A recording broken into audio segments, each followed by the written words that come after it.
श्री राम जय जय राम, श्री राम जय जय राम। आज गोपाष्टमी गोपी गोपिकाओं का अष्टमी है, गोपालन की अष्टमी है। एक बार गौओं में और भगवान श्री कृष्ण के बीच में भी वार्तालाप हो गई थी कि आपने अपने अष्टमी के दिन हमारा अपना जन्मदिन मना लिया तो हमारा जन्मदिन में मनाइए। तो उन्होंने कहा ठीक है भाई, हमने तो भादों मना लिया, तुम कार्तिक में मनाओ। कार्तिक में जब गंगा स्नान होता है, सब लोग नहा धो गए कि तुम्हारी पूजा करेंगे तो अष्टमी के दिन होगा, शुक्ल पक्ष होगा। तो भाई शुक्ल पक्ष के दिन गौ माता की पूजा की जाती है, उनका श्रृंगार किया जाता है, माला पहनाई जाती है, साथ साथ ये है कि टीका लगाते हैं।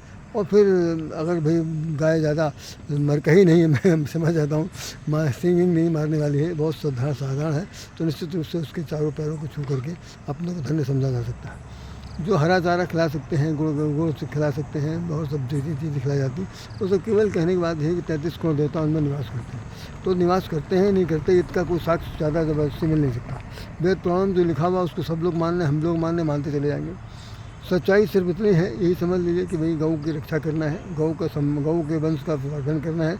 गौ की रक्षा के लिए कितनी शक्ति सामर्थ्य की आवश्यकता है, इसके लिए निवेदन करना है भगवान श्री कृष्ण से कि वो अपनी कृपा से हम सब लोगों को इतनी शक्ति दे, इतनी सामर्थ्य दे कि इस धरती पर गौओं का जो पालन करने की क्षमता है, कम से कम सनातन धर्म के अंतर्गत सारे हिंदू ये कह सकें कि भाई हम गोपालक हैं, हम गोपाल हैं। हम गोपाल मैंने भगवान श्री कृष्ण नहीं हैं, हम गो पालन करने वाले ग्वाल बाल ना सही, हम उनके संगी साथी हैं, हम उनके शुभचिंतक हैं और हम गौओं की रक्षा करेंगे, जीते जी रक्षा करेंगे। और मज़े की बात यह है कि उन लोगों के लिए विशेष रूप से मेरा निवेदन है कि जो विशेष रूप से अगर अपने घर में उनको इतनी जगह मिल जाती है कि जहाँ पर एक गाय का पालन पोषण कर सकते हैं, तो मेहरबानी से गाय का पालन पोषण करें, उनको खाना हरा चारा खिलाएं। हरा चारा खिलाने के बाद नतमस्तक हों कि भाई भगवान ने मुझे इतना अवसर दिया कि इस गाय की रक्षा की जानी चाहिए। गाय के बारे में गाँव के बारे में ऐसा कहा जाता है कि वेदों की ऋचाएँ जो होती हैं, ऋचाएँ माने श्लोक, ऋचाएँ जो है ना वही गाय है। भगवान श्री कृष्ण ने भी स्पष्ट कह दिया है कि जितनी भी गौएँ हैं वो हमारी वेद पुराण में कहीं भी ऋचाओं के रूप में हैं। और जितने भी चौपाए हैं, पशु हैं, चार पैर वाले जितने भी जीव जंतु हैं, उनकी पूजा नहीं होती। हाथी की पूजा हो सकती है, घोड़े की पूजा हो सकती है, और ये क्या नाम गौ माता की पूजा हो सकती है। तो ये दो तीन जो गौएँ हैं इन सब लोगों की बड़ी रक्षा है। लेकिन आप देखिए कि एक सत्वगुण के प्रतीक है, सत्वगुण के प्रतीक है गाय। और अगर भैंस का नाम लिया जाए तो भैंस जो अहंकार का प्रतीक है। तो भगवान विशेष रूप से जो भगवान श्री कृष्ण हैं, उन्होंने गाय की रक्षा के लिए क्या किया, रक्षा करने के लिए हाथ में लाठी उठाई। तो उनकी रक्षा करने के लिए तो हाथ में लाठी उठाई, और अहंकार को मिटाने के लिए उन्होंने अहंकार रूपी ये भैंस की परंपरा को ख़त्म करने के लिए उन्होंने कुछ और किया। तो उसके लिए सब लोग समर्थन कर सकते हैं। ध्यान रखें कि कभी हम लोगों को अहंकारी नहीं बनना है, अभिमानी नहीं बनना है। और साथ साथ ये कहना है कि जो कुछ भी कह रहा है उसमें गौ माता से बढ़कर संसार में कुछ भी नहीं है। गाय के गोबर से घर लीपे जाते हैं, शुद्धता का प्रतीक माना जाता है। गाय को गोबर से गौरी गणेश बनाए जाते हैं, गौरी बनाई जाती है। गाय के गोबर की बड़ी भारी महत्ता है।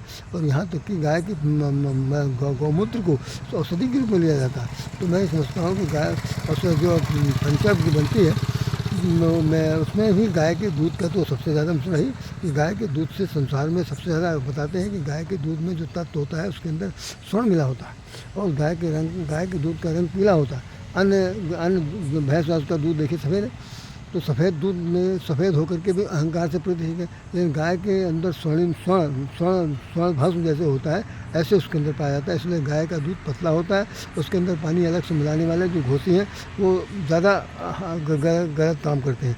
तो गौ का पालन करना, गाय के दूध को सबको घर में अमृत के रूप में जितना भी मिल सके दिया जाए, उनकी रक्षा की जाए, उनके बारे में जितना अच्छा सोच सकते हैं, जितना कर सकते हैं करें, नहीं कर सकते तो कोई उसके लिए कोई अलग से विधान नहीं बना हुआ। तो हमने आज जो शब्द आपसे कह करके सिर्फ यही आपसे निवेदन करना चाहा कि गौ माता की रक्षा करना है। गौ माता ही हमारे देश के लिए सबसे ज़्यादा धरोहर है, और उनकी कृपा से सब कुछ हो सकता है, सब कुछ हो सकता है। हमने अपनी आँखों से देखा है कि कई बार अगर कोई छोटा सा नन्हा बच्चा लेता है और गाय की बड़ी भारी दौड़ लगी हो, वो अपने बछड़े से मिलने जा रही हो, तो आप ये समझ लीजिए कि वो उस जो छोटे से बच्चे को, नन्हे से बच्चे को, नवजात शिशु बच्चे के ऊपर कभी पैर नहीं रख सकती, कभी नहीं रख सकती। फान जाएगी, निकल जाएगी, कूद जाएगी, लेकिन वो कभी पैर नहीं रखेगी, क्योंकि माता है। माता को अपने संतान के बारे में पता है। संतान चाहे रायशाम की हो, संतान चाहे उसकी हो, उसकी रक्षा कर सकती है। लेकिन उसी जगह भैंस आ जाए, उसी जगह पर हाथी घोड़ा आ जाए, तो भैंसा वो कुचलता हुआ चला जाए, पीस देगा। तो अन्य लोगों के अंदर मूर्खता भी है, अन्य लोगों के अंदर बर्बरता भी है, अन्य जंतुओं के अंदर हिंसकता भी है, लेकिन गौ के अंदर ऐसी बात बिल्कुल नहीं पाई जाती। वो एक अलग बात है कि भाई कुछ गाय जो होती हैं वो जैसे सिंह मारने वाली होती हैं, उनका कोई यहाँ पर जिक्र बिल्कुल नहीं किया जा रहा। तो गाय के लिए सबसे बड़ी बात यह है कि वो सबको ऊपर कृपा करने वाली है। गाय के अंदर चूँकि देवता इतने निवास करते हैं, इसलिए उन देवताओं का गाय की पूजा माने देवताओं की पूजा की जानी चाहिए, इसीलिए वो गोपालक कहलाते हैं। और एक बात मैं कहना चाहता था, देखिए अचानक मेरे दिमाग में बात आ गई। गाय की जैसे आपने महिषासुर का नाम सुना होगा, मैंने धरती सुर में असुर, उसका नाम महिषासुर। लोगों ने, बहुत से लोगों ने ये समझा कि महिषा माने भैंसा, लेकिन वो भैंस के आकार का।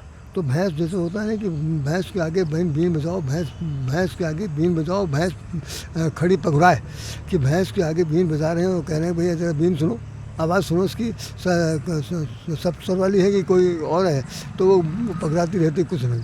तो बहुत से लोग ये भी उदाहरण देते हैं कि तुम्हारी अकल है कि भैंस, तो मतलब कहने का है कि जिसके अंदर अकल नहीं है वो भैंस हो सकती है, जिसके पास अकल नहीं है वो चौपाया कोई भी हो सकता है। लेकिन गाय के अंदर बहुत बड़ी बुद्धिमत्ता है, बहुत बड़ी ममत्व है, समत्व है, सात्विकता है, सत्वगुण की प्रतीक है, दिवालय है। वो सब प्रकार से वो हमारे लिए पूजनीय है। उसकी पूजनीयता की दूर दूर तक कोई पैमाना नहीं बना।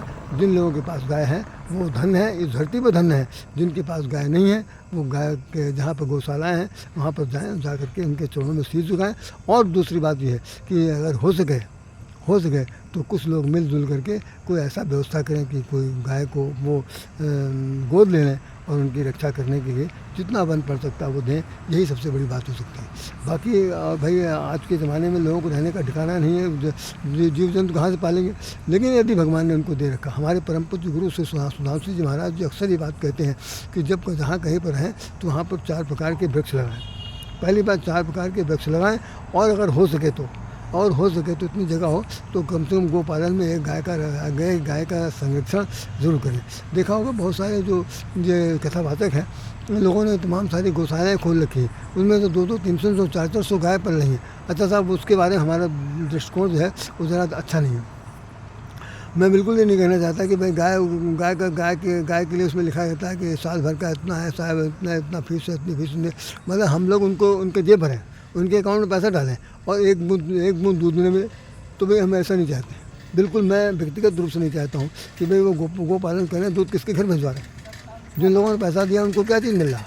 अगर भाई वर्ष में कभी गाय के दूध की बनी मिठाई ही भेज दें तो मैं समझता हूँ कि जिन लोगों ने रजिस्ट्रेशन कराया उनको पैसा उनको गाय का दूध का बना हुआ कोई भी उत्पाद मिल सकता है। लेकिन ऐसा हमने देखा नहीं किसी संत महात्मा जिन्होंने गौशाला पाल रखी है और उन गौशालाओं में गायों का पालन पोषण होगा, लेकिन उनकी तरफ से कोई प्रोडक्ट किसी को खाने पीने को नहीं मिला।